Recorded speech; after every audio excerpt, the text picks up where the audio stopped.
Okay, so I have been working on making chainmail for the last year or so, and I just wanted to put it on YouTube to showcase and kind of share the way that I make my chainmail. So what I did is I've searched over like the last 15 years on YouTube of a whole bunch of people that were making chainmail. And you start with, it's just a fencing wire for making electric fences. And I buy the spool at Home Depot for like 50 bucks, and it's got a 1/4 mile of wire. And that gets me close to about 10,000 rings or so. But I built this jig that has my metal dowel rod, and it's just all attached together with the coil on one side. Has its own handle so I can move it anywhere. And what you end up with is a bunch of little coils that have all of those turn into rings. And what you do is you take your snippers. I just use these bolt cutters, and you snip off right here. You'll snip off right there, and it'll turn into a ring like that. So I'll go ahead and show the way that I make my coils. You just feed the wire into this little hole that I drilled into the rod, and I always make sure I put my gloves on because it can cut through your hands pretty easily with the way the wire is. And I've got this little hand crank on this side that I just bent my rod at 2 angles and just kind of found this handle and put it on there. So that's how I do my crank. It's actually kind of fun to put it all together. So I just feed the wire into here and just start cranking it up there, and just let the wire guide into the coil.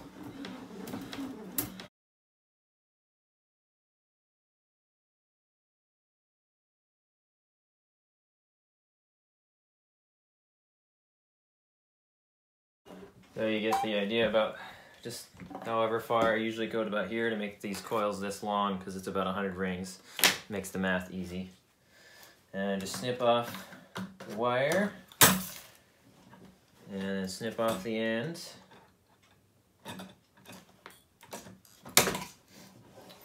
And this hand crank makes it really easy to turn it too, because you can just turn it like that.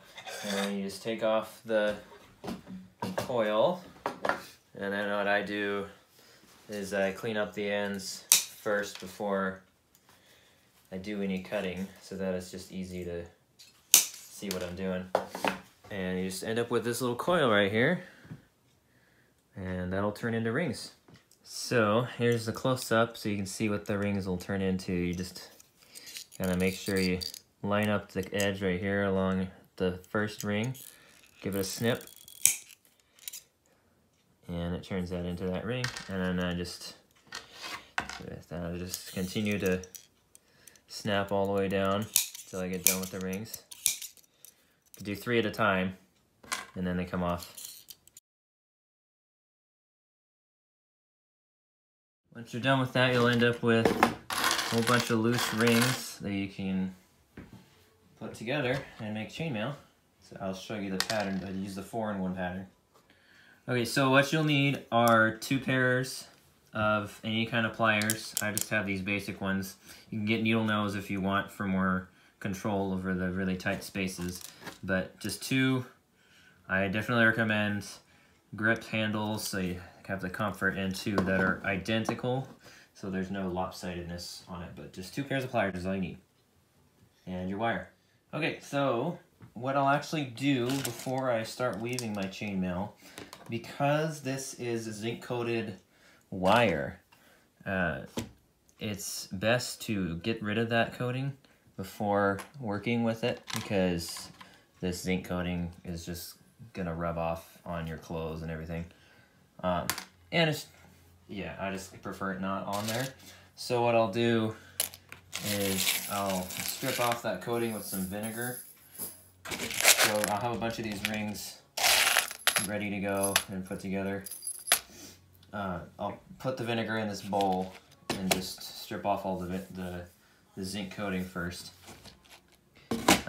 Then you end up with a bunch of rings that you can make the pattern into. So I'll show you the pattern.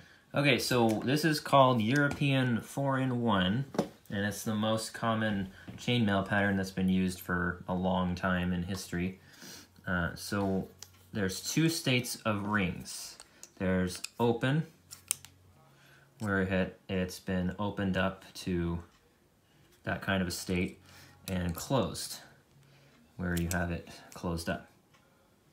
So what 4-in-1 does is you take 4 closed rings and put them inside of one open ring. So I'll show you that pattern here. So I'm just closing 4 rings, just along here, and then this 5th one will be open.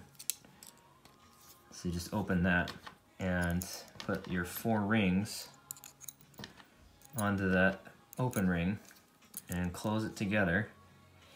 And what that does is that makes the pattern, once you lay it out flat, it's a pattern that looks like this. So what you can see is that there's a row of 2, and then there's one in the middle and another row of 2. And they stack on opposite levels. So if I can zoom in real quick, see where the center ring is facing the opposite direction of the other rings above and below it. So that is something you pay attention to when you're weaving your chainmail together. But what you do is just make a whole bunch of these, and you can string them together. And I'll show you that in a second. Okay, so here's an example of the incorrect way to put them together, because you can see how the center rings are facing in opposite directions. So you would have to make sure you turn it this other way. Make sure that it goes the same direction as you put them together. So when you put 2 of these 4-in-1 patterns together, just push them in, and you'll be able to see that there's a ring missing. It's right in between these 4 rings in here. And so what you do is you feed it down through these 2 top rings, and then you'll feed it up through the back side. I know it's probably hard to tell, but see how it's down through those 2 rings in the top, and it's going to be coming up through the rings from behind and up through this bottom part.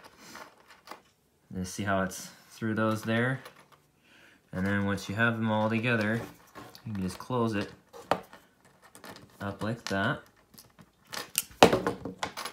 And there is the European 4-in-1 pattern with 2 pieces put together. And you just keep repeating that over and over again until you get the length that you need and the height that you need. And it ends up, I have a string here of a bunch of them put together in a long pattern. Zoom this back out. And I have a long chain here that I was working on. But you can see how it lines up. But yeah, that's the basics of making chainmail. So eventually, once you get it all put together, this is a coif that I made. You'll have a bunch of chainmail put together. And if there's any specific patterns or pieces that you'd like to put together, I could put videos together of how to put them together, but I kind of just had to use trial and error and a bunch of YouTube videos as reference. But this is a coif I made, and I have a full chainmail shirt, and I'm working on another one for a friend. So, yeah. So I'll go ahead and put these on for you so you can see what they look like so far of what I've got going. Alright, so I'm going to go ahead and put on my chainmail shirt and coif so you can see what I've worked on. Okay, so to put the shirt on, you just have to hold it up and just find the back. Put your arms up through the bottom because you have to do it a certain way since it's so heavy. And then put your arms through the sleeves first. Okay, and then you just have to heave it over your top of your head and then let it fall down your body with your arms straight up in the air. Oh, just like that. So yeah, there's the shirt. And I have a belt, that you wear a belt around your hips so that it takes the weight off of your shoulders from your hips down. So it takes all this weight off. But yeah, there's the chainmail shirt. I'm actually going to extend the sleeves down because I think I like it better with longer sleeves, but this is what I have so far. And then put my chainmail coif on. Are you ready for battle?